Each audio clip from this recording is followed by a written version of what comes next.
November, Thanksgiving at the latest, Christmas. Some intel assessments went into the next year. Here's my point, Senator, is the intel assessments had two basic things, in my view, was the scale and scope plus the speed. All the intel assessments, all of us, got that wrong. There's no question about it. That was a swing and a miss on the intel assessment of 11 days in August. There's nobody that called that. Well, can I just, General, my time is about, I appreciate that you've made these points. I don't mean to cut you off. It's just that my time is about to expire. I just want to say this. It seems to me that you put a high priority on making sure that you were favorably portrayed by the D.C. press corps. You spent a lot of time doing that. Fair enough if that's your priority. But at the same time, we had a rapidly deteriorating, frankly, disastrous situation in Afghanistan, which resulted in the death of 13 soldiers, including one from my home state, hundreds of civilians and hundreds of Americans left behind. And in my view, that mission can't be called a success in any way, shape, or form, logistical or otherwise. General, I think you should resign. Secretary Austin, I think you should resign. I think this mission was a catastrophe. I think there's no other way to say it, and there has to be accountability. I respectfully submit it should begin with you. Senator, thank you, Mr. Chairman. Expired. Senator Tuberville. Thank you very much, Mr. Chairman. General Milley, you've spoken today a lot about civilian control of the military. I appreciate the statements you made about that today. On June the 10th, though, I asked for formal questions for the record about Bagram Airfield, and I pointed out that having a major air base within 500 miles of both Iranian and Chinese borders would be very strategically invaluable. I asked you about the feasibility of retaining Bagram Airfield as a U.S. base. I'm still waiting for a reply. I hope you do see today, ignoring, questions that might come up from civilian oversight sometimes backfires on you a little bit. You apologized for being late for your statement today. The hearing, but you just got to understand the pattern here. I heard Senator Blackburn say about the book, you got to see how dismissive it looks to Congress that you've had time to interview and do all these interviews, but questions aren't answered. So I'm just troubled by some of those things. And also on August 18th, you said, quote, "There is nothing that I or anyone else saw that indicated the collapse of the Army and this government in 11 days," end quote. I find it unbelievable with your staff of 3,200 people and a budget of $419 million taxpayer dollars that we didn't see the obvious. But I do think you saw it, because July 11, 2019, you said, quote, "I think pulling out prematurely would be a strategic mistake," end quote. Mm-hmm. You said here today, and you also said that here today. You agree? I 100% agree. Thank you. May I comment? Yeah, go ahead. On your first 2 points. On the intel piece, I stay with what I said. There's nobody called it 11 days in August. There's nobody who did that. And I brought the intel reports. We go into classified session. I'm happy to go over all of them. And on the first thing. And then the Bagram thing, I did put a very lengthy response in my written statement. I don't know if you had an opportunity to read it yet. I'd encourage you to read it. It is also something that General McKenzie put in his. And I can assure you that we looked at that whole Bagram issue very, very carefully. Yeah. And here's what I'm struggling with. General McKenzie, 1945, we left Japan. They're one of our biggest allies today. We're still there. Germany the same way. Korea the same way. We had 2,500 troops. The war stopped in 2014, and we started what? Operation Resolute support. And we're having all these people cry, "We got to get out of here." Folks, we are going to pay for what we just did. I mean, I got young kids, y'all got kids and grandkids, and we're going to be back in there fighting. What's your thoughts about that, General McKenzie? And I know, we're not talking about the president. What do you think about the future of what we've got to do in Afghanistan? So we have very few levers in Afghanistan right now because we've completely pulled out. Will we be back? I think we're always going to reserve the right to go in to go after ISIS and al-Qaeda targets as they present themselves. We've been very clear on that. And that's not going to be easy, and we'll talk a little bit more about that in the closed session. It will not be easy to do that. It will be possible to do that. As for larger engagements with the Taliban or whatever government follows them, I mean, that's going to be a hard road from where I sit, and I see a very small slice of that. That's really a question, you know, for diplomats and others to talk about how our future relationship with the government as a whole will be. But I think my judgment will be they're going to regress significantly in every sphere of activity in Afghanistan over the next few years with the Taliban in charge. We can afford to survive with our military. We got that kind of money. And it just burns me up that we're eventually going to have to go back there. We're going to have problems here. I think we should have looked at it. I know President Biden wanted to get out. He told people President Trump wanted to get out. I disagree with it. I mean, we gave up the best base in that area. And it's just amazing to me that we're going to have to go back, and hopefully we don't lose its channel. What's your thoughts about it as we ended up here, Secretary Austin?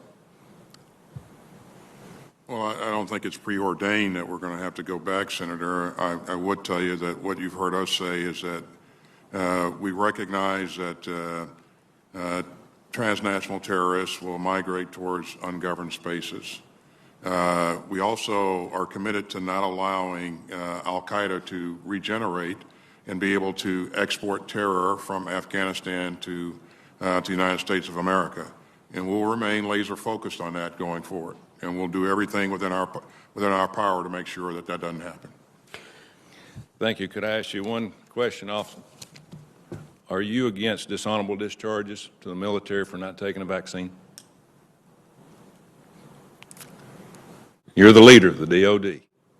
I am the leader, and again, we have a non-judicial, a UCMJ that really addresses all of the issues in the military and gives our leadership what they need to be able to enforce standards. Taking the vaccine is a requirement, and again, I'll just leave it at that. Thank you very much, Senator Tuberville. Gentlemen, thank you very much. This has been a long day, and we still have a closed session in SVC 217. There's a vote ongoing now, so I would suggest we reconvene into SVC 217 at 3:45. We'll give an opportunity for a brief respite, very brief respite. With that, I will adjourn the open session.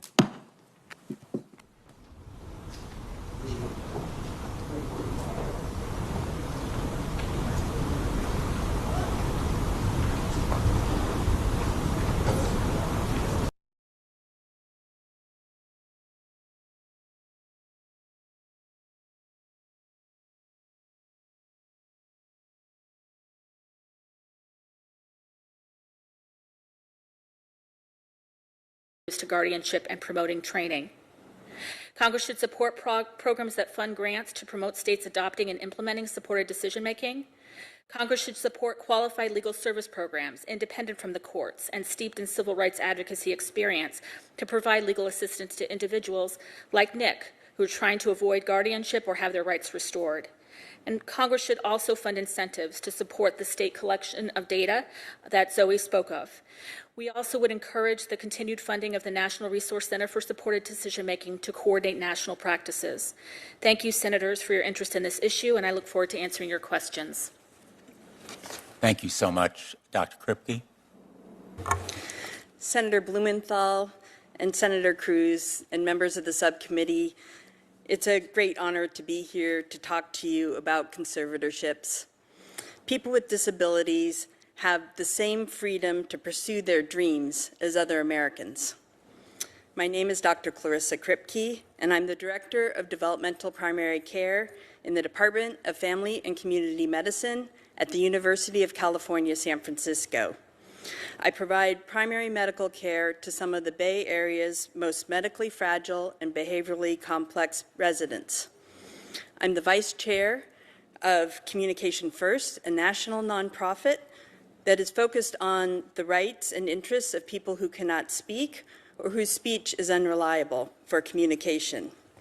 I also have personal experience as a parent.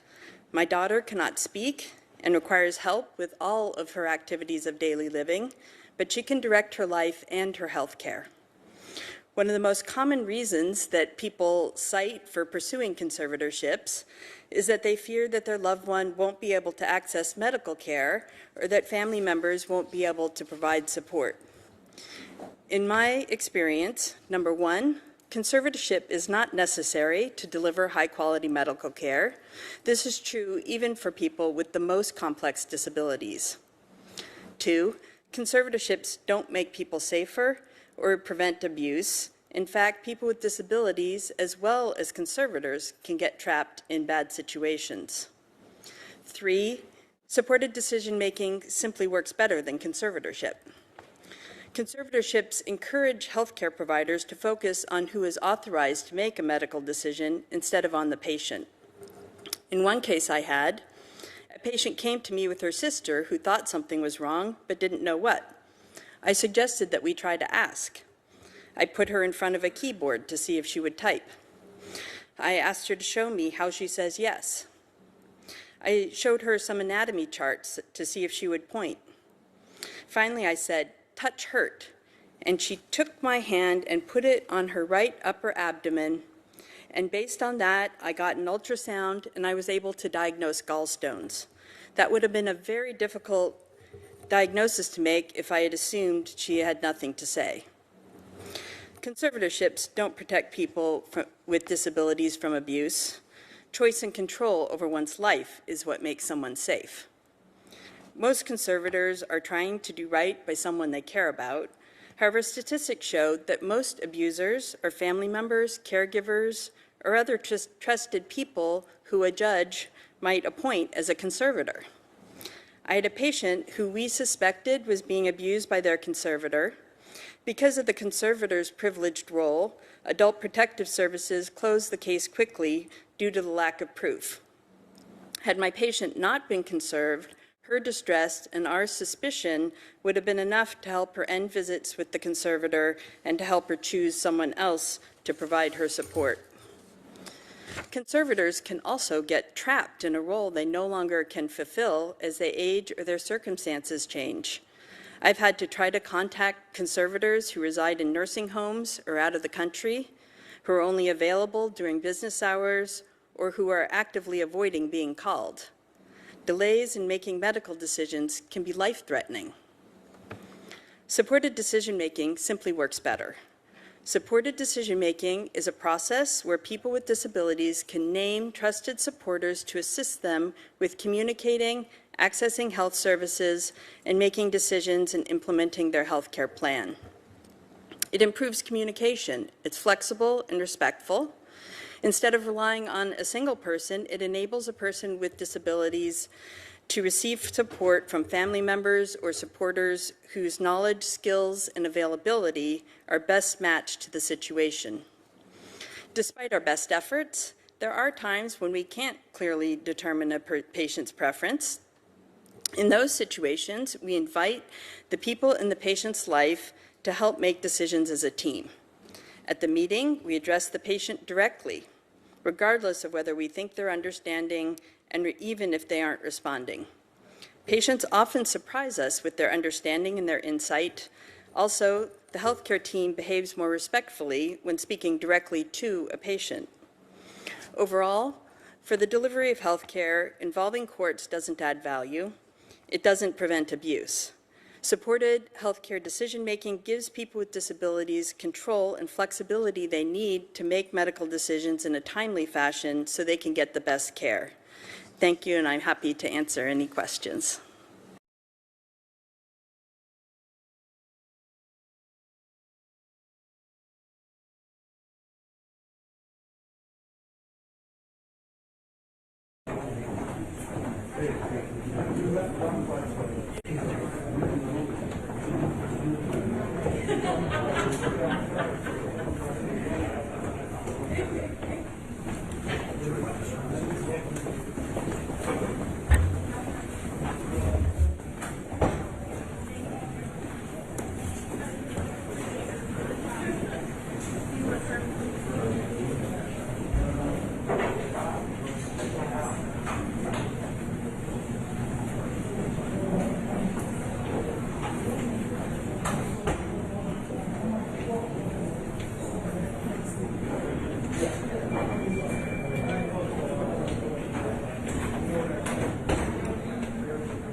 It's Mackenzie,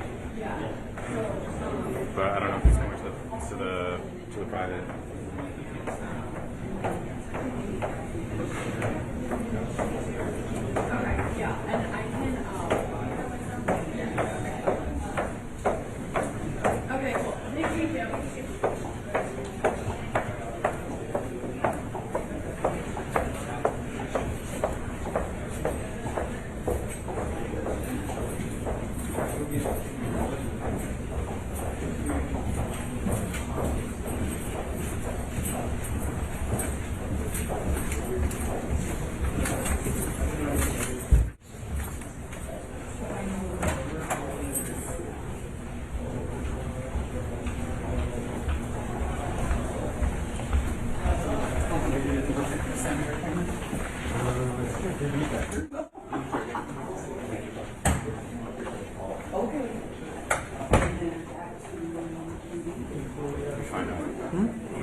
They're with the center gallery right behind you. They are? Yeah.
Hope you didn't have too much fun. Oh, yeah. Make sure you call us next time. Yeah, we'll do. Yeah.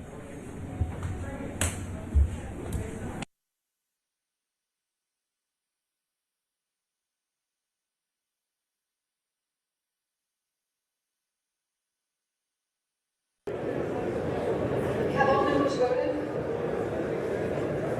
Do any members wish to change the vote?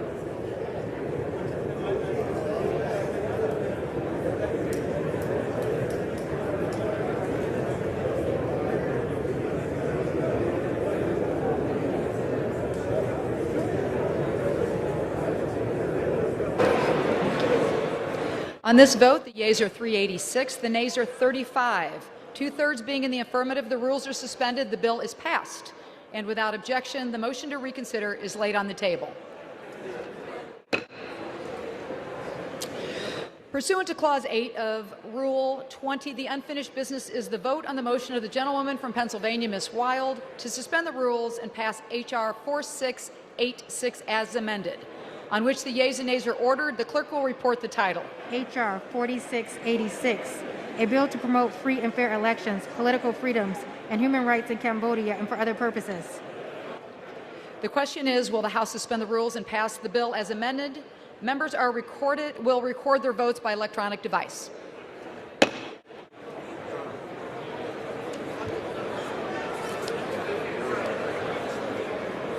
For what purpose does the gentleman from Arizona seek recognition? As the member designated by Ms. Kirkpatrick, pursuant to H.R.S. 8, I inform the House that Ms. Kirkpatrick will vote yes on H.R.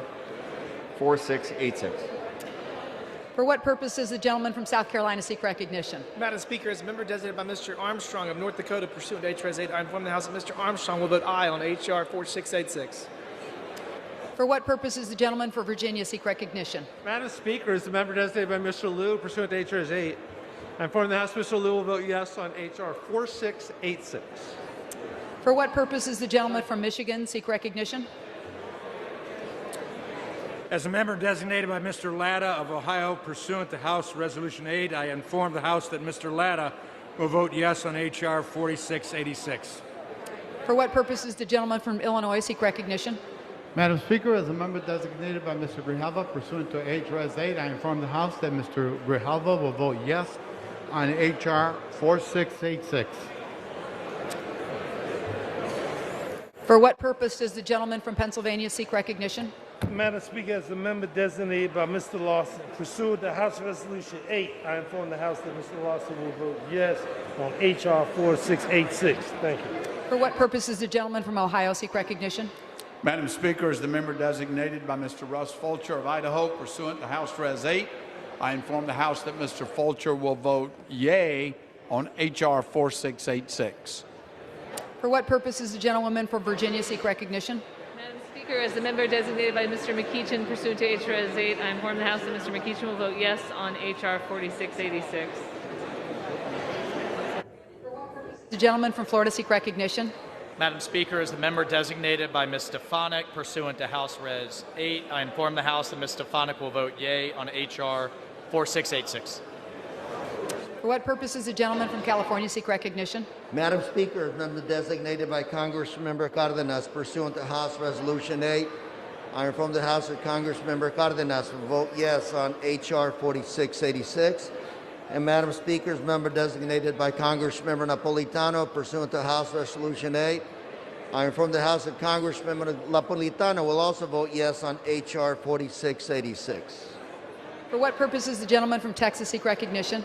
Madam Speaker, as a member designated by Dr. Babin, pursuant to H.R.S. 8, I inform the House that Dr. Babin will vote yea on H.R. 4686.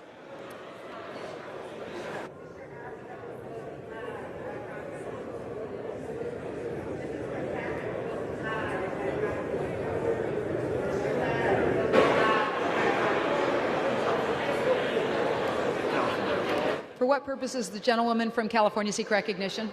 Madam Speaker, as a member designated by Mr. McCall of Texas, pursuant to House Resolution 8, I inform the House that Mr. McCall will vote yes on H.R. 4686.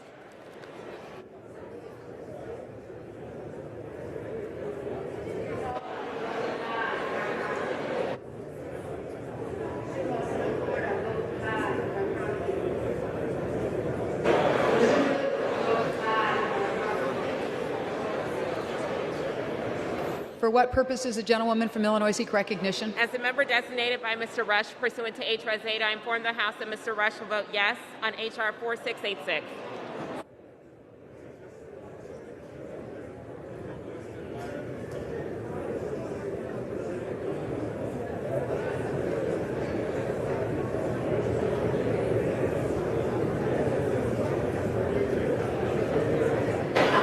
For what purpose does the gentlewoman from Connecticut seek recognition?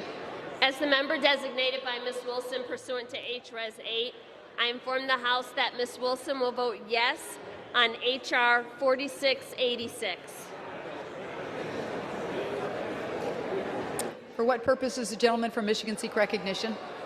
Madam Speaker, as the member designated by Mr. Butterfield of North Carolina, pursuant to HRES 8, I inform the House that Mr. Butterfield will vote yes on H.R. 4686.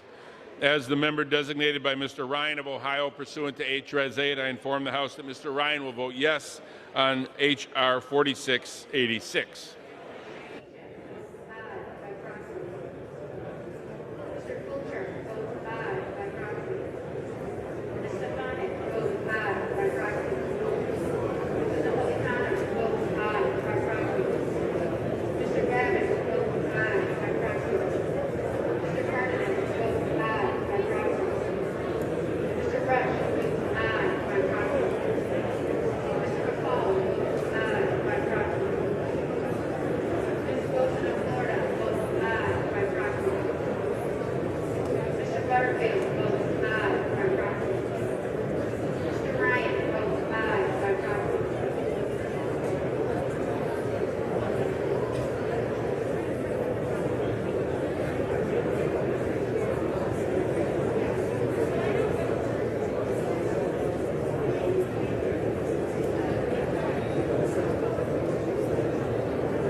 what purpose does the gentleman from New York seek recognition?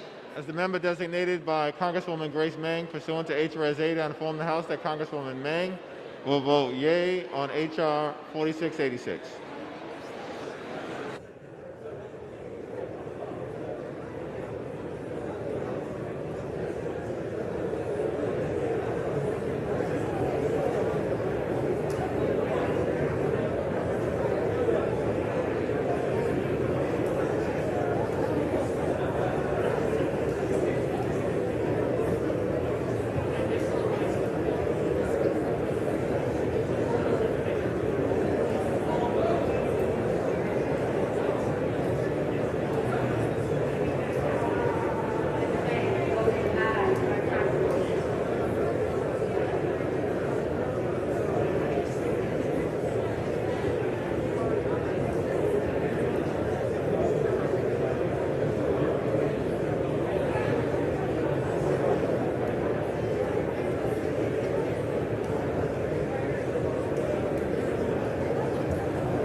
Anybody?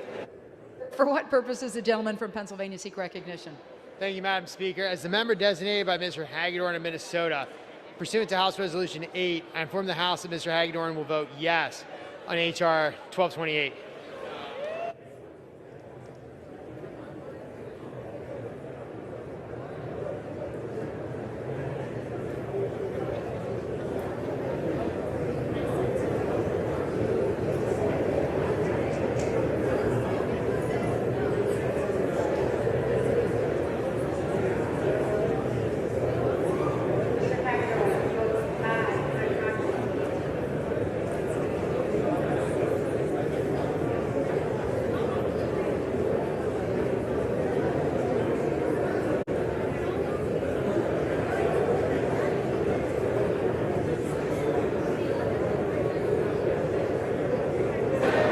For what purpose does the gentleman from New Jersey seek recognition? Madam Speaker, as the member designated by Mr. Donald Payne pursuant to H.R.S. 8, I inform the House that Mr. Payne will vote yes on H.R. 4686, and as the member designated by Mr. Albio Series pursuant to H.R.S. 8, I inform the House that Mr. Series will vote yes on H.R. 4686.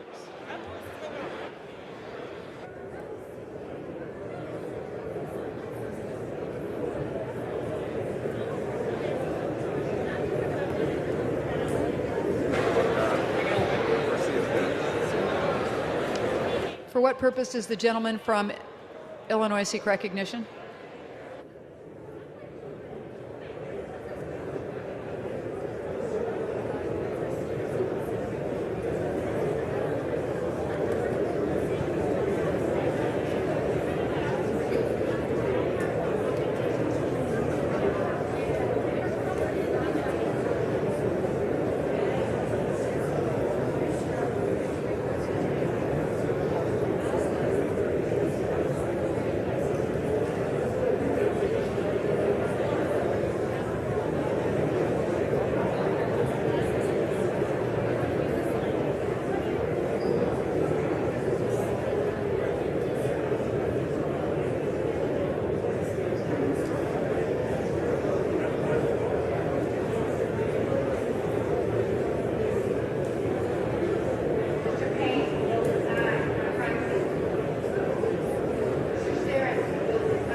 On this vote, the yeas are 403, the nays are 17. Two-thirds being in the affirmative, the rules are suspended, the bill is passed, and without objection, the motion to reconsider is laid on the table.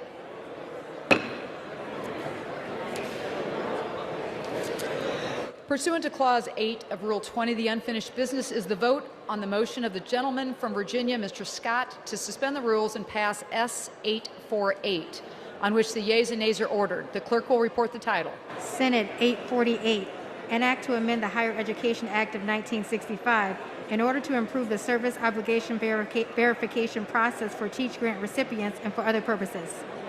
The question is, will the House suspend the rules and pass the bill? Members will record their votes by electronic device.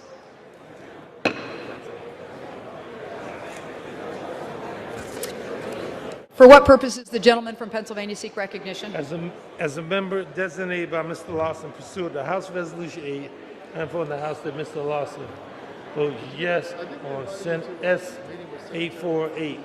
Thank you.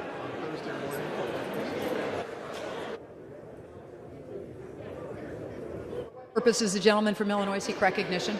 Madam Speaker, as a member designated by Mr. Grijalva pursuant to HRS 8, I hereby inform the House that Mr. Grijalva will vote aye on S-848.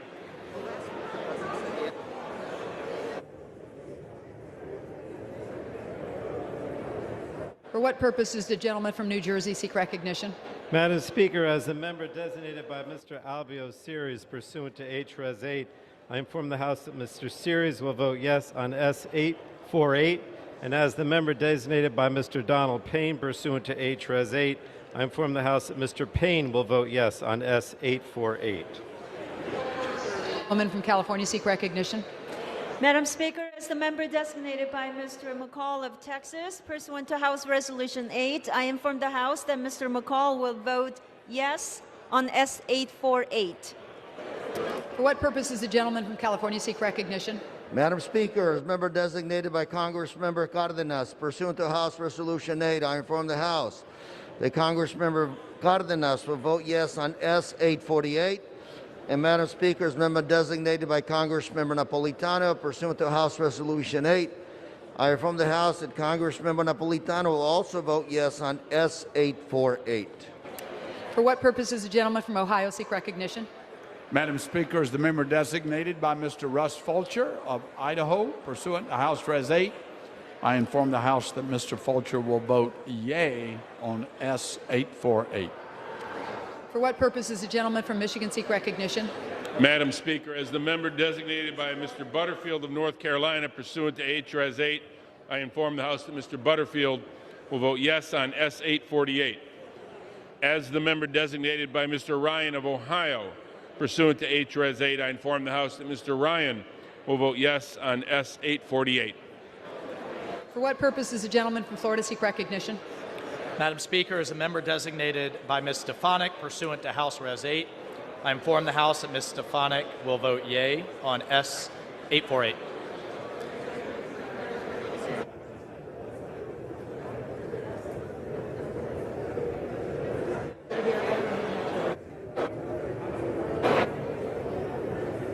For what purpose is the gentleman from Virginia seek recognition? Madam Speaker, as the member designated by Mr. Liu pursuant to H.R.S. 8, I inform the House Mr. Liu will vote yes on S. 848. For what purpose is the gentleman from Pennsylvania seek recognition? Thank you, Madam Speaker. As the member designated by Mr. Hagedorn of Minnesota, pursuant to House Resolution 8, I inform the House that Mr. Hagedorn will vote yes on H.R. 4686. For what purpose is the gentlewoman from Virginia seek recognition? As the member designated by Mr. McEachin pursuant to H.R.S. 8, I inform the House that Mr. McEachin will vote yes on S. 848. For what purpose is the gentleman from South Carolina seek recognition? Madam Speaker, as a member designated by Mr. Armstrong of North Dakota pursuant to H.R.S. 8, I inform the House that Mr. Armstrong will vote aye on S. 848.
For what purpose is the gentlewoman from Illinois seek recognition? As a member designated by Mr. Rush pursuant to H.R.S. 8, I inform the House that Mr. Rush will vote yes on S. 848. For what purpose is the gentleman from Texas seek recognition? Madam Speaker, as the member designated by Dr. Babin pursuant to H.R.S. 8, I inform the House that Dr. Babin will vote yea on S. 848.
For what purpose does the gentleman from New York seek recognition?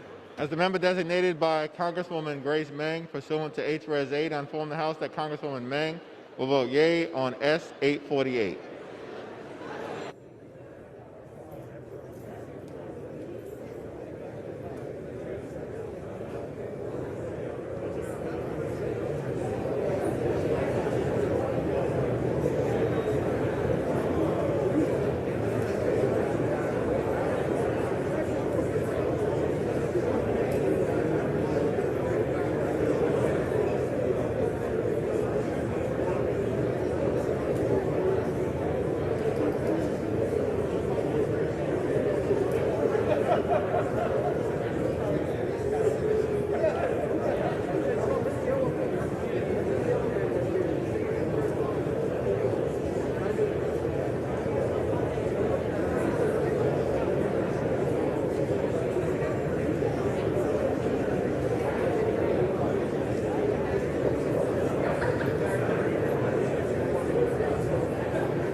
Gentlewoman from Connecticut seek recognition. As the member designated by Ms. Wilson pursuant to H-Res 8, I inform the House that Ms. Wilson will vote yes on S 848.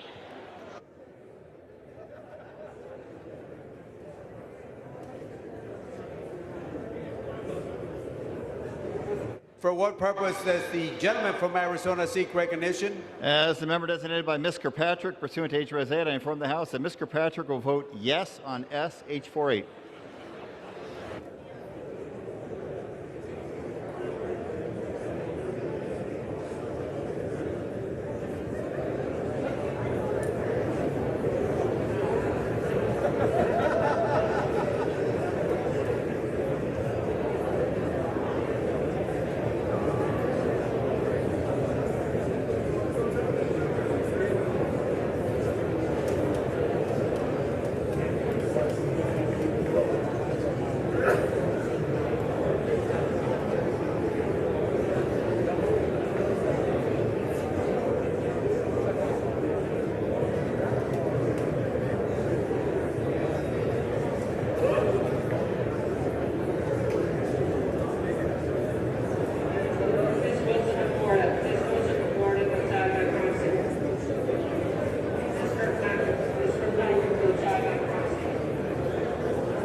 For what purpose does the gentleman from Michigan seek recognition?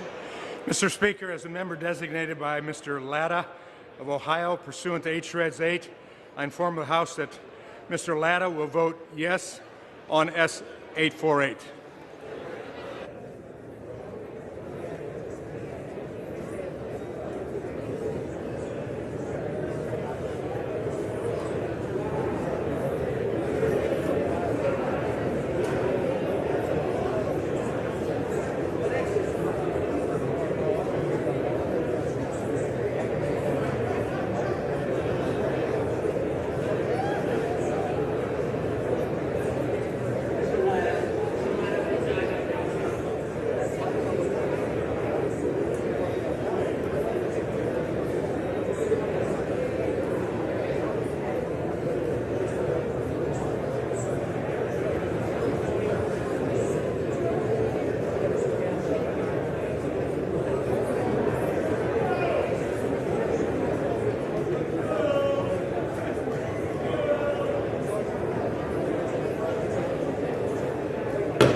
The yeas are 406, the nays are 16. Two-thirds being the affirmative, the rules are suspended. The bill is passed and without objection. The motion reconsidered is laid on the table.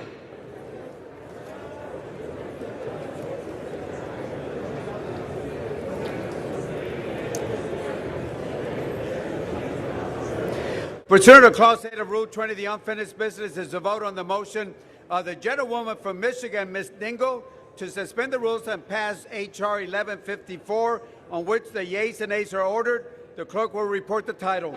Union Calendar Number 77, H.R. 1154, a bill to authorize the Secretary of the Interior to conduct a study to assess the suitability and feasibility of designating certain land as the Great Dismal Swamp National Heritage Area and for other purposes. The question is, will the House suspend the rules and pass the bills? Members will record their votes by electronic device. For what purpose does the gentleman from Illinois seek recognition? Mr. Speaker, as a member designated by Mr. Grijalva pursuant to H.R.S. 8, I inform the House that Mr. Grijalva will vote yes on H.R. 1154. Maybe this is it. For what purpose does the gentleman from Virginia seek recognition? Mr. Speaker, as the member designated by Mr. Liu pursuant to H.R.S. 8, I inform the House that Mr. Liu will vote yes on H.R. 1154. For what purpose does the gentleman from Pennsylvania seek recognition? As a member designated by Mr. Lawson, pursuant to House Resolution 8, I inform the House that Mr. Lawson votes yes on H.R. 1154.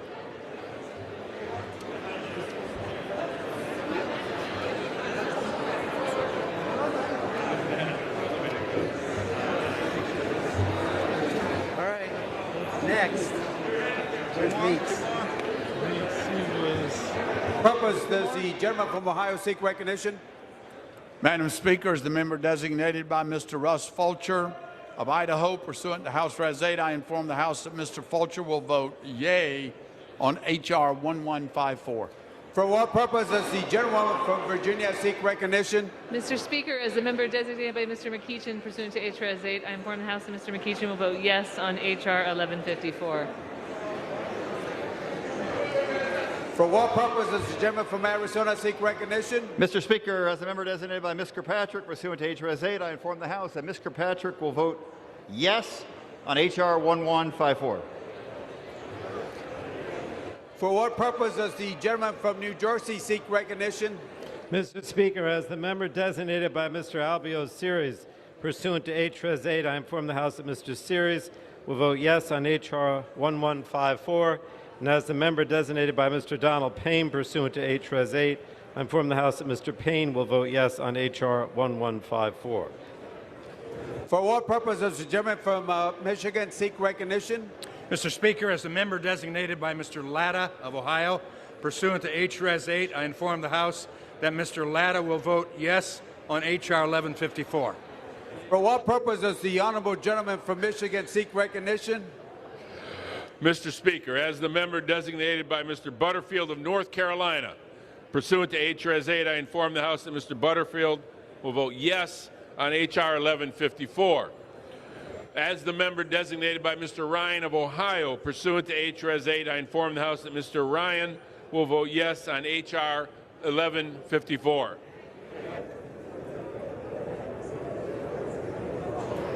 For what purpose does the gentlewoman from California seek recognition? Mr. Speaker, as the member designated by Mr. McCall of Texas, pursuant to House Resolution 8, I inform the House that Mr. McCall will vote yes on H.R. 1154. For what purpose does the gentleman from New York seek recognition? Member designated by Congresswoman Grace Meng, pursuant to H. Res. 8, I inform the House that Congresswoman Meng will vote yea on H.R. 1154. For what purpose does the gentleman from Ohio seek recognition? Mr. Speaker, amending my previous statement, as the member designated by Mr. Russ Fulcher of Idaho, pursuant to House Res. 8, I inform the House that Mr. Fulcher will vote nay on H.R. 1154. For what purpose does the gentlewoman from Connecticut seek recognition? As the member designated by Ms. Wilson pursuant to H. Res. 8, I inform the House that Ms. Wilson will vote yes on H.R. 1154. Was that?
For what purpose does the gentleman from South Carolina seek recognition? Mr. Speaker, as a member designated by Mr. Armstrong of North Dakota, pursuant to H. Res. 8, I inform the House that Mr. Armstrong will vote aye on H.R. 1154.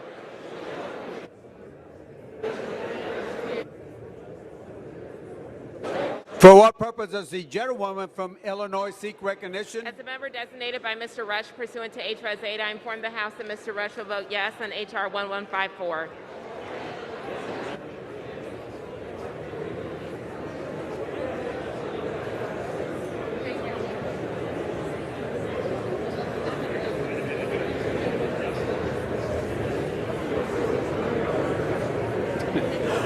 For what purpose does the honorable gentleman from California seek recognition? Mr. Honorable Speaker, as member designated by Congressmember Cardenas pursuant to House Resolution 8, I inform the House that Congressmember Vargas will vote yes on H.R. 1154. Mr. Speaker, as member designated by Congressmember Napolitano pursuant to House Resolution 8, I inform the House that Congressmember Napolitano will vote yes on H.R. 1154.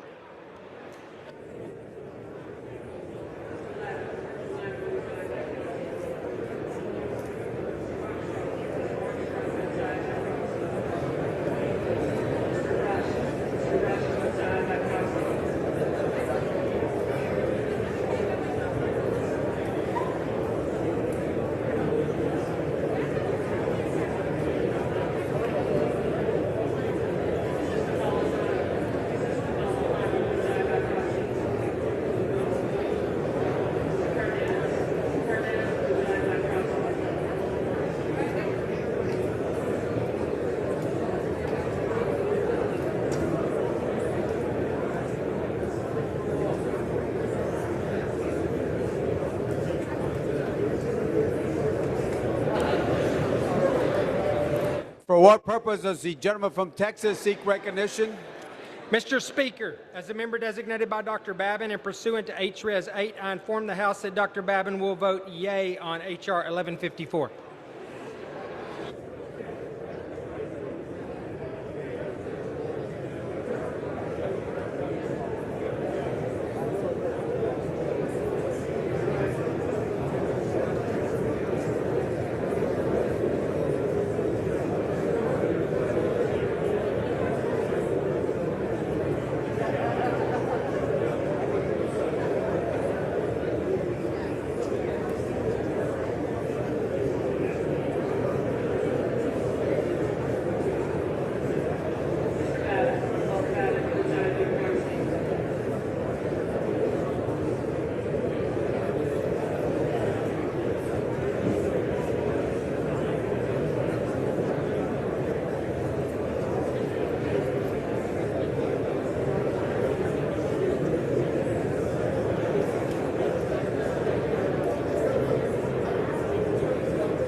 in the hopes of getting goodwill and support from Angela Merkel. The Biden White House, the political geniuses that presided over the surrender and failure in Afghanistan, the greatest foreign policy catastrophe of a generation, their plan was, let's piss the whole rest of the world off so that we can make friends with Angela Merkel. And by making friends with Angela Merkel, let's let Putin complete his pipeline. Perversely, President Biden and Merkel issued their statement as a declaration for support of our Eastern European allies. Boy, with support like that, who needs enemies? I'd like to read a joint statement from our Polish and Ukrainian allies in response to the laughable statement that Biden and Merkel put out. Here's what our Polish and Ukrainian allies said, quote, "The decision to build Nord Stream 2 made in 2015, mere months after Russia's invasion and illegal annexation of Ukrainian territory, created security, credibility, and political crisis in Europe.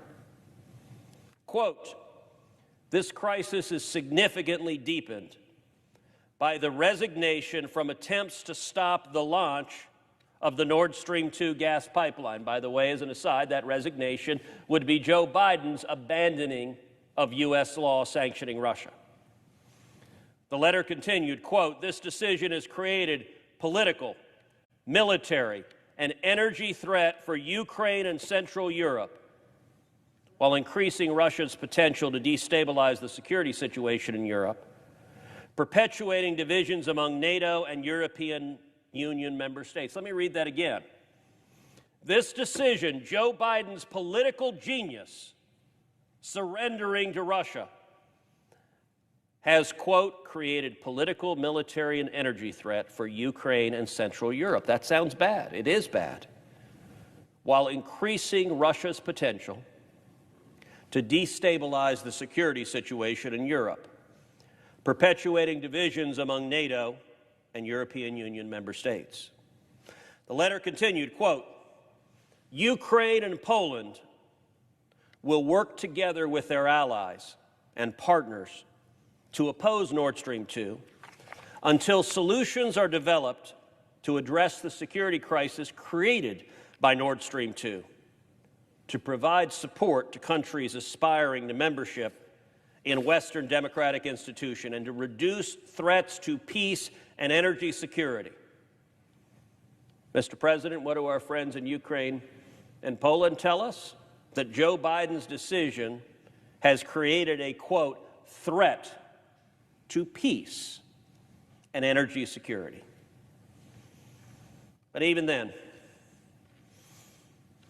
Biden-Harris officials insisted that they had worked out security arrangements. It was all perfectly taken care of. They would ensure that Russia would never, ever, ever use Nord Stream 2 for blackmail. Mr. President, that's their promise. That's Joe Biden's promise. Fear not. They got it figured out, and they have commitments that Russia will never use Nord Stream 2 for energy blackmail. Mr. President, how long do you think those commitments lasted? If you have a stopwatch, I'm not sure the stopwatch can measure increments of time that small. Because Russia didn't even give a decent interval, didn't let the ink dry on the Biden White House press release before they immediately began doing the thing that Biden promised Russia would never do. Biden White House said, we've got an agreement to make sure Russia never uses it for energy blackmail. And what did Putin say? Excuse me, we're in the middle of energy blackmail. So we don't even have to wait a year, 2 years, 5 years. We don't have to wait a month. We don't have to wait a week. We don't have to wait a day to know if the Biden promise was true or false, that Russia would never engage in energy blackmail over Nord Stream 2. Why? Because they're doing it right now, this instance, as we stand here. Just 1 week ago, the Kremlin and its gas barons, the oligarchs, the corrupt mafia oligarchs that run Russia, said that if Europe wants reliable gas as we approach winter, and gosh, did we mention it gets cold in Europe? That having gas to heat your homes and prevent your grandmother from freezing to death might be a nice thing? Well, the Kremlin and the gas oligarchs said it's very simple. If they want to have heat, all they need to do is rush through the activation of Nord Stream 2. They said, quote, undoubtedly, the earliest possible commission of Nord Stream 2 will help balance the natural gas prices in Europe. Undoubtedly. Russia is literally reducing the supply right now today, exercising its blackmail in September. Mr. President, you live in the Northeast United States. September is a beautiful time of year. The autumn leaves are turning, the breeze is crisp. You're not right yet shivering to turn on the heat at night. The same is true in Europe. But fast forward to November, fast forward to December, to January, to February, when the bitter cold starts setting in. When having gas or not and having heat or not is the difference between living and dying. What do the Russian oligarchs say? They say very simply, quote, undoubtedly the earliest possible commissioning of Nord Stream 2 will help balance the natural gas prices in Europe. And of course, the response from Biden and from Germany has been crickets. Remember Biden and Merkel said, if they try that, those dastardly Russians, we will stand up boldly to them. We will hold them to account. Mr. President, where's Joe Biden? No, I mean that seriously. Where is Joe Biden? Nowhere. Maybe in the White House basement, I don't know. But he's not doing anything to stand up to the Russian energy blackmail happening right now. By the way, neither is Merkel. Their promises just weeks ago have already been demonstrated to be completely hollow and empty. The protections of their bogus deal were on their face a bluff. They were on their face empty. But how often is it in politics that such an empty promise gets revealed as a lie minutes after it's made? Well, in this case, Putin was only too happy to oblige. That's why we call the pipeline the Biden-Putin pipeline. But of course, the punchline of all of this. So the Biden administration has managed to tick off Europe, to tick off the European Union. They managed to tick off Ukraine. They've managed to tick off Poland. They've managed to tick off the Eastern Europeans. They've also independently managed to tick off the French so much that they pulled their ambassador home from the United States. But they did all of this, they said in the deep, gravelly tones of the Foggy Bottom establishment. They did all of this to build lasting relationships with Angela Merkel. And that would pay dividends. Never mind a generation of billions for Putin and Russia. Never mind a generation of energy captivity for Europe. Never mind thousands of high-paying jobs in America, union jobs, good union jobs, destroyed by Biden. Never mind that. The benefit of making Angela Merkel is worth it. And Mr. President, you know, there's an old saying that God has a sense of humor. That was illustrated this weekend. Because this weekend, there was an election in Germany. The people went to vote, and what happened? The German voters went to vote, and Merkel's party didn't win the election. Now the Social Democrats will be looking to form a coalition with the Greens. Which Greens? Oh, the very same Greens that are passionately opposed to Nord Stream 2, that cried vociferously to kill the pipeline, and that Joe Biden and Kamala Harris said, go jump in a lake. The new coalition, and by the way, just about every electoral scenario that comes out of this election will empower the Greens in Germany. And the political geniuses in the White House have just alienated and antagonized the Greens. Biden's supine giveaway. Isn't that a good word, supine? It describes the Biden foreign policy for every enemy of America. Be flat on your belly and give our enemies what they want. Biden's supine giveaway to Putin was all for nothing. It literally produced nothing for the United States. It alienated our friends, and it emboldened our enemies.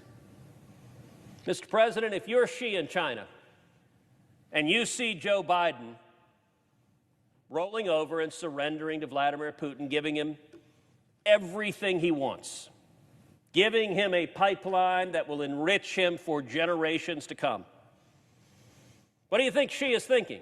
I can tell you what Xi is thinking. Xi is thinking, this is a president who's weak, who will surrender to me too. We saw that demonstrated just in recent days where the Biden administration surrendered on a senior executive from Huawei, allowing her to go back to China, giving Communist China exactly what it wanted. And once again, what does Xi take? What do the Chinese communist leaders take from that? That this president will roll over, will surrender. And you know, there's a striking irony. These catastrophic decisions and failures are particularly jaw-dropping given that President Biden ran on a platform of restoring diplomacy. You remember the refrain, the adults are back? It was said with this moral superiority that the Biden guys were going to come in and no more of this American strength. The adults know better. Here's what Joe Biden said on February 4th, quote, I want the world to hear today, America is back.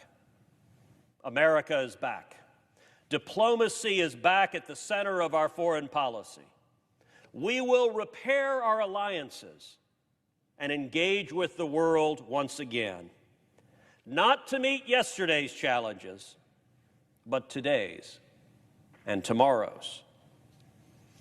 Biden spoke specifically about Russia. He said, quote, American leadership must meet this new moment of advancing authoritarianism, including the determination of Russia to damage and disrupt our democracy.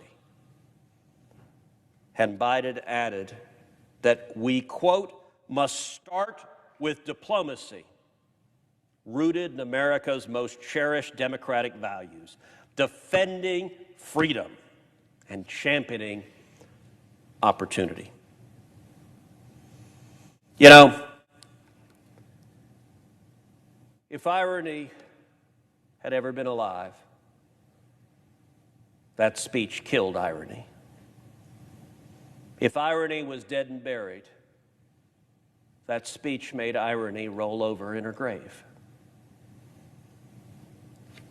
Literally every word of that speech, every syllable of every word, down to and the, has been proven false. America is back, Biden told us.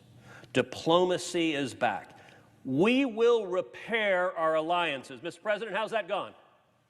Have we, in fact, repaired our alliances?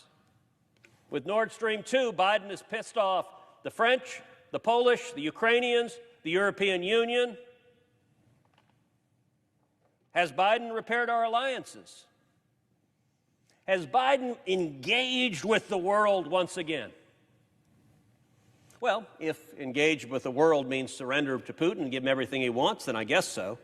And to meet not yesterday's challenges, but today's and tomorrow's.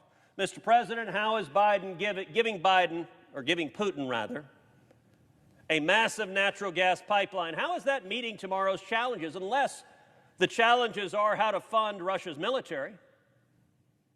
Those are the challenges he's talking about. Then congratulations, Joe Biden, you actually lived up to that.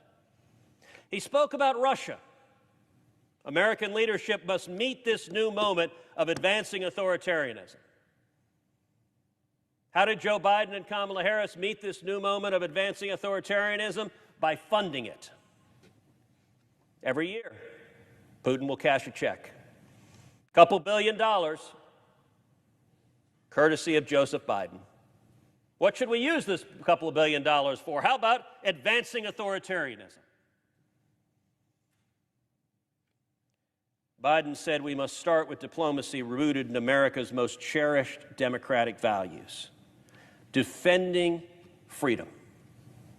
Mr. President, let me ask you something. Whose freedom did Joe Biden defend with this pipeline? Certainly didn't defend the freedom of the Ukrainians, didn't defend the freedom of the Poles, didn't defend the freedom of Europe, didn't defend the freedom of France, didn't defend even the freedom of Germany. Merkel wants this, but the voters in Germany have made clear they don't want it. He didn't defend the freedom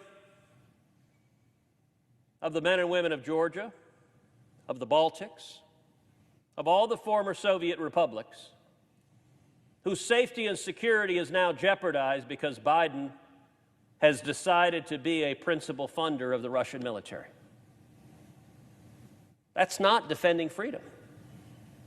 He certainly didn't defend America's freedom.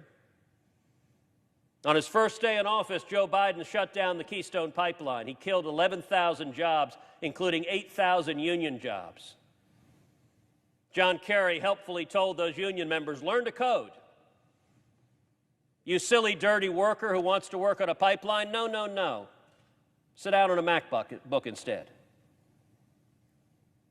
How is it that the same president that kills American jobs on an American pipeline creates Russian jobs on a Russian pipeline? I don't know what you call that, but you don't call it defending freedom. You don't call it championing opportunity. And you know, I have to say, some years ago, I traveled to Europe. I was in Ukraine. I was in Poland. I was in Estonia. And when I was there, I met with the leaders there, and I asked them about Russian aggression. This was years ago. I asked them about standing up to Russian aggression. And to a person, when I asked them that, the blood drained out of their face. Because for the Poles, for the Ukrainians, for the Estonians, Russian tanks in the streets, that's not a hypothetical. That's not a scenario they're wondering what that would be like.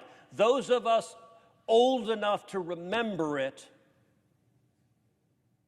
as they sat at the table with me, they remembered it. They remembered those Russian tanks.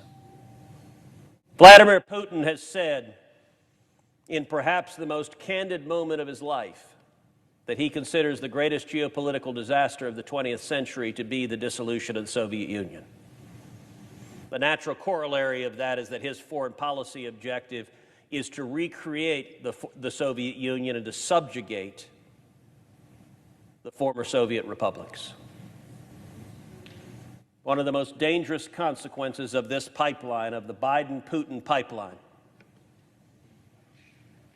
is that if this pipeline is allowed to go online, I fear we will see Russian tanks again on the ground in Ukraine. Mr. President, you and I both serve on the Senate Foreign Relations Committee. If and when that happens, in 6 months, in a year, in 2 years, Mr. President, I'm going to ask you to remember these remarks. If and when we see Russian tanks on the streets in Ukraine, because Putin is no longer afraid that Ukraine is needed to transit energy, that Putin now has his own pipeline, the Biden-Putin pipeline, to circumvent Ukraine. If we see that subjugation of our ally, if we see that subjugation of liberty, Mr. President, I hope you and I hope every member of this body and I hope the American people remembers right now. Joe Biden in February said, "We must start with diplomacy rooted in America's most cherished democratic values, defending freedom and championing opportunity." He has an opportunity to do so. And by the way, Mr. President, let me point out something. The Biden administration has a fantastic opportunity for a reset. Let's assume somebody in the administration realizes they screwed up on this pipeline. When they're losing votes in the European Parliament by a vote of 500 to 50, that ought to be a signal, particularly for people who pride themselves on their foreign policy prowess, on the adults being back. Losing a 10-to-1 vote in the European Parliament is not indicative of diplomacy being back. By the way, when they lose a vote in this body, in both the House and Senate, when we've addressed Nord Stream 2, every time we've done it, it has been virtually unanimous. The margins in the United States Congress have been bigger than 500 to 50. So let's say somebody in the Biden White House is having second thoughts. I don't know if they are. Maybe they're so committed to their policy that facts be damned, no second thoughts are allowed. But let's say someone is. Then Joe Biden's been given a gift. He's been given a gift of the recent German election. There's been only one argument that the Biden White House has put forward for surrendering to Putin on this pipeline, and that is to make the German government happy. It's a bad argument. It's an argument you've rejected, I've rejected, virtually every senator in this body, Democrat and Republican, has rejected it as a bad argument that hurts America, that hurts Europe, and helps Putin. But for sake of argument, let's give the Biden White House the benefit of the doubt. Let's assume they really believe that.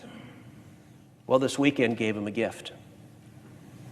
If the lone benefit they achieved was this will make the German government happy, what do we know now? This makes the German government unhappy. As we stand here today, the ledger of cost and balance, cost and benefits is very simple. There is one winner on the Biden-Putin pipeline, and that is Vladimir Putin, that is Russia, that is the Russian army. Everybody else is a loser.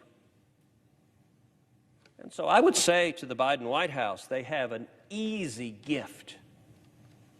Reverse course. By the way, the Biden State Department, Secretary Blinken, fought to impose these sanctions. and political operatives in the Biden White House overruled the Secretary of State. Secretary Blinken, you have a fabulous opportunity. The Secretary of State is unhappy that I have holds on nominees to the Department of State. The presiding officer is unhappy as he sends repeated tweets expressing his dismay that I'm using the leverage of a senator to try to stop this pipeline. Well, I have good news. The German electorate has given you an answer to this problem. The Biden White House has an easy excuse. The German government is changing. So their only benefit, make the German government happy, has disappeared. If all they care about is making the German government happy, if they don't care about the rest of Europe, if they don't care about Ukraine, if they don't care about the European Union, if they don't care about American jobs, if they don't care about Putin getting richer and stronger, if the only criterion is make the German government happy, you know what they should do today? Sanction Nord Stream 2 AG. Follow the law. And if they do that, I'll lift the holds, and these nominations can proceed very, very quickly.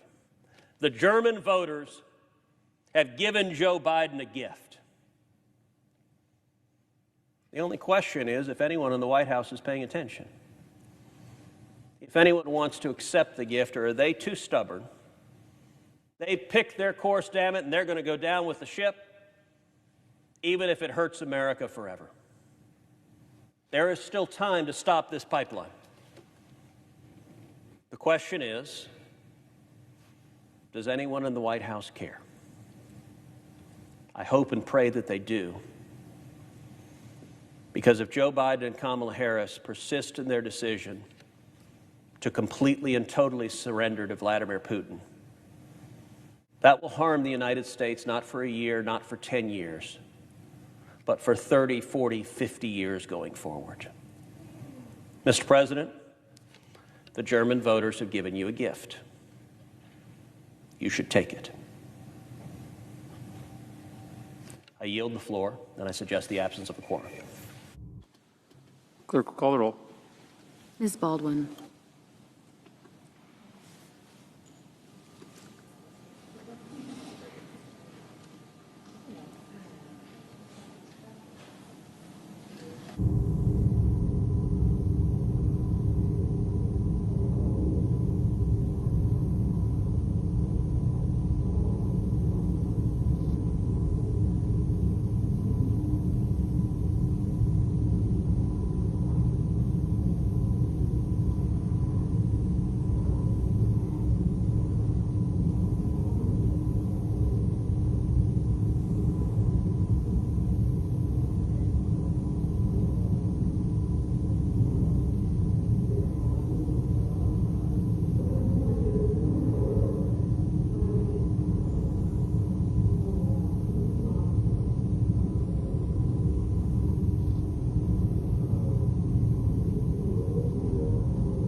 Mr. President, Senator from Utah. ask unanimous consent that the quorum call be suspended. Without objection.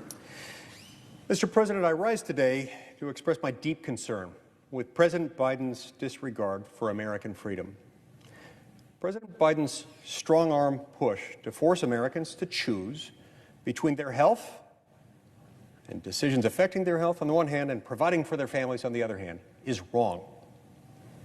I simply do not believe the federal government has any business mandating the COVID-19 vaccination for all Americans. Now, let me be clear.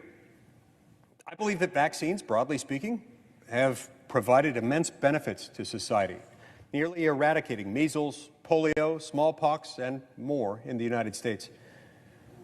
I've personally received the COVID-19 vaccination, as has my entire family. And I view the rapid development of effective COVID-19 vaccines as a miracle, one that safeguards the vulnerable from severe illness and from hospitalization. I believe that the FDA's expedited approval process is effective at efficiently reviewing and producing generally safe drugs and devices for Americans' use.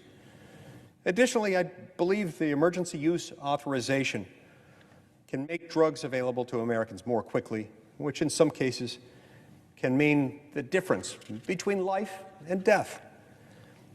So even with the speed by which COVID-19 vaccines were developed and made available, I very much believe that they're generally safe. However, receiving the vaccine is a decision that Americans should make with all the facts in front of them, in consultation with their doctors, and with full consideration of their own current health circumstances. However, President Biden made his intentions clear when announcing his federal mandate, saying, quote, "This is not about freedom or personal choice," close quote. Look, we've got to remember that any time someone who is serving as the President of the United States, while issuing a sweeping federal mandate, insists that this is not about freedom or personal choice, it is. It necessarily is. It unavoidably is. The fact that he made this statement is troubling. This statement highlights the fact that the President does not understand the key relationship between citizens and government under our Constitution. Every mandate, regulation, tax, or any other government imposition comes necessarily at the cost of freedom and personal choice of Americans. It's the trade-off we make with government. Use of overwhelming government power without even considering the implications on freedom is precisely why our founders thought the Declaration of Independence, a revolution, and our Constitution were necessary. I've heard from many Utahns who are at risk of being unemployed if they choose not to get the vaccine. In fact, within the last week alone, my office has heard from no fewer than 144 Utahns in distress for this very reason. Allow me to share just a few of their stories. A young woman in Utah has 2 autoimmune diseases. She was told by her doctor that she should not get vaccinated because of her existing health conditions. Yet, her employer has informed her that contrary to her doctor's recommendations, she must get the vaccine or be fired. Get the vaccine or be fired. Those are the only 2 options she's left with. A soon-to-be mother who's been advised not to get the vaccine because of her pregnancy has been told by her employer that she must choose between receiving the vaccine and receiving a paycheck. Without her job, she'll not have the means to care for her child. A disabled veteran who now spends his time working for the VA because he loves helping his fellow veterans, has been informed that he must be fully vaccinated within the next 75 days or lose his employment. This ultimatum imposed by President Biden is making him choose between receiving an unwanted medical procedure on the one hand or on the other hand being unable to provide for his pregnant wife and their child. After businesses have weathered the economic impacts of COVID-19 and the corresponding shutdowns that have led to so many closures and bankruptcies, President Biden now wants to force employers to act as a sort of medical police force. They must impose a vaccine mandate on their workforce or be forced to pay a heavy fine. This mandate is constitutionally dubious, and that's putting it mildly. And it's not reasonable, and it neglects the interests of business owners, families, and individuals alike. Look, threatening the employment of millions of Americans and making employers become enforcers is not how our country will return to normal. It's not even how you will make more people decide to get the vaccine. These steps will only erode meaningful relationships that Americans have with one another. The utility of such a sweeping mandate is also in question. In fact, a recent study from 3 hospitals in Israel shows that natural immunity was, quote, 27 times more effective than vaccinated immunity in preventing symptomatic infections, close quote. This mandate completely ignores existing evidence-based data, lending credibility to the reality that millions of Americans may not need to be vaccinated because they have acquired natural immunity from previous COVID-19 illness. Further, the mandate dismisses the reality that there are outstanding questions regarding the COVID-19 vaccine's safe administration to those who are immunocompromised or who have certain other health-related concerns, or how to accommodate any who may have objections rooted in religious or other sincerely held beliefs. The decision to engage in a medical procedure, you see, is personal. It's deeply personal. And even the idea that it can be forced upon citizens by the federal government is offensive. If particular American citizens do not feel that the receipt of the COVID-19 vaccine is the right decision for them or their children, then they're entitled to that belief. A mandate by the Biden administration to be vaccinated against COVID-19 under threat of unemployment will not quell Americans' concerns. Instead, it will likely further erode the little trust that may currently exist. Now, I don't believe that the federal government has been as transparent as it must. In its effort to get as many people vaccinated as possible, it's neglected the responsibility to inform Americans of any adverse effects that some may have experienced. These unfortunate instances of harm following the administration of COVID-19 vaccines must be acknowledged, even if they are rare. The fact that instances of adverse reactions to the COVID-19 vaccines are not being shared with the public, or even, in many cases, the medical community, causes me grave concern. It's left those who have been adversely harmed with almost nowhere to turn. It's caused distrust in the unvaccinated that the government may have something to hide. When openly and transparently informed, I believe that each and every American is able to handle the responsibility of weighing the risks of getting vaccinated or not getting vaccinated. I honestly believe that most Americans, after speaking to their doctors, will make the decision that's best for themselves, for their families, and for our country. Finally, while I've not seen the final regulation for President Biden's COVID-19 vaccine mandate, nor do I know definitively even what statute he's claiming provides him with this sweeping authority, I highly doubt that this unilateral action is constitutional. But frankly, I don't think the president cares. President Biden knows the effects his announcement and even a temporary regulation will have, even if it's later ruled unconstitutional. And even if the mandate is never fully or ever implemented, it still could get him what he wants. Businesses across the nation are yielding before the awesome might of the federal government and complying with this executive mandate before it's even been legally drafted, let alone enforced. According to the vague outline that President Biden's speech provided, a business would risk going under if even a small percentage of its workforce were unvaccinated at the time enforcement begins. This is a scare tactic a scare tactic of the absolute worst sort. And it's working. People are scared, and I'm here to defend them. Today, in this bill, the Senate has the opportunity to protect those in the minority, those Americans who sincerely believe, due to religious conviction or otherwise, that they should not receive the COVID-19 vaccine. This bill would not prevent businesses from imposing their own mandates or establishing rules for their own workplaces. All this bill would do is to ensure that the federal vaccine mandate provides an exemption for Americans whose sincere beliefs prevent them from receiving the vaccine.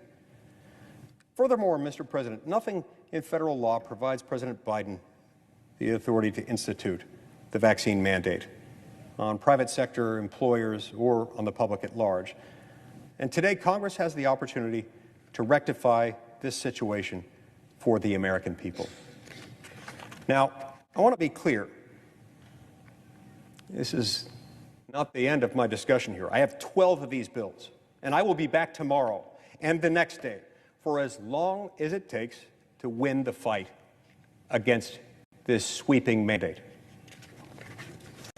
And so, Mr. President, as if in legislative session, I ask unanimous consent that the Committee on Health be discharged from further consideration of S-2850 and the Senate proceed to its immediate consideration.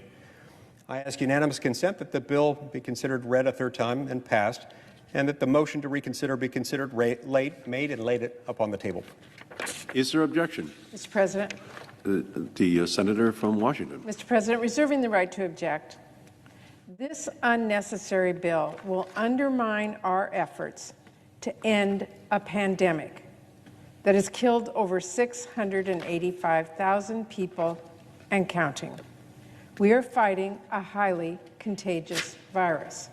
If people don't get vaccinated, variants like Delta will continue to spread, undermine our economy, and take lives. Getting people vaccinated is one of the most important things we can do to stop COVID-19. And let's be clear, immunization requirements are nothing new in this country. State and local governments and school districts have required vaccination against diseases like polio and measles for over a century. Taking similar steps against COVID is just common sense. Tailored exemptions for legitimate religious and medical considerations already exist in current law and are included in President Biden's policy. This bill could undermine existing protections and create a massive loophole that would lead to more unnecessary and preventable deaths. Mr. President, it is so frustrating to know how scared people are of this virus, to know how many people it has killed, to know how hard people are trying to do the right thing, and how eager they are for this to end, only to have Republicans offer ideas that would create political division, prolong this crisis, and cost more lives. So I object. Objection is heard. Mr. President. The senator from Utah. I want to be very clear about something. There are no exemptions built into the mandate because the mandate doesn't yet exist. As far as I can tell, this may be a feature, not a bug. You see, because he gave a speech talking about the fact that he was going to issue the mandate, didn't release any legally operative document, didn't even disclose his precise source of authority to do this, authority which I highly doubt even exists. So there is no document to challenge. No one can sue to challenge the document because the document doesn't exist. But businesses everywhere fear and indeed know that it's coming.